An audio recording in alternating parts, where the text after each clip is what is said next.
میں فیروز کی فیملی سے خود ملی.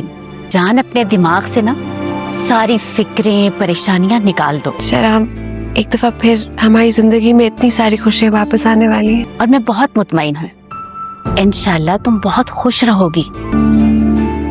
اس کا نام آپ رکھیں گے؟ انشاءاللہ. گمانیاں پھیلانے والے بہت ہوتے ہیں. میں کیوں؟ دونوں مل کے ڈیسائیڈ کریں گے نا. لیکن جن دلوں میں محبت ہوتی وہ صرف محبت کی آنکھ سے دیکھتے ہیں.